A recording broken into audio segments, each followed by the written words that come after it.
Благодарам. Почитувани граѓани, почитувани медиуми, се уште до денеска, до оваа пресконференција, не слушнавме реакција ниту од СДСМ, ниту од пратеничката Калеска Ванчева, ниту пак од институциите кои што го ангажирале адвокатското друштво на Калеска Ванчева, кое што било во нејзина собственост пред да стане пратеник.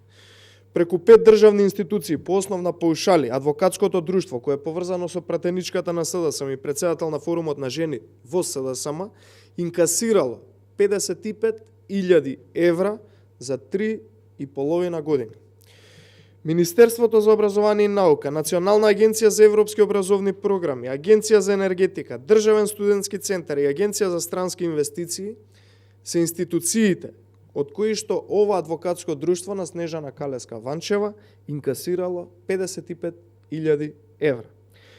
Нема човек, нема дел од јавноста, ниту пак близок или член до СДСМ што може да биде убеден дека ова е случајно и дека за ова не е заслужна токму пратеничката од СДСМ Калеска Ванчева. При тоа, начело на овие институции бил еден човек или луѓе од СДСМ блиски до пратеничката, но за оваа поврзаност од утре па натака.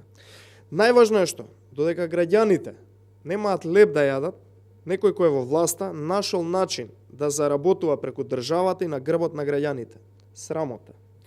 Наместо местото да си го бараат на слободен пазар и успехот да го манифестираат преку приватниот сектор, едвај чекаат да дојдат на власт за да заработуваат на грбот на граѓаните.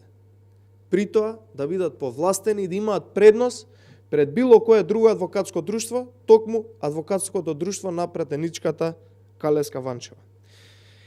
Единствен трошок на ова адвокатско друштво од овие 55.000 евра кои што ги земале по основна паушали од овие 5 институции кои што претходно ги набројував, се даноците што ги плаќале и хартијата која што може би ја трошеле или интернетот кој што го трошеле и плаќале. Чиста заработка на грбот на граѓаните во време на сериозна криза изминативе 3,5 години. Дали ова случајно? Не е, нормално дека не е случајно. За ова чекаа и се бореа да дојдат на власт во 2016 година.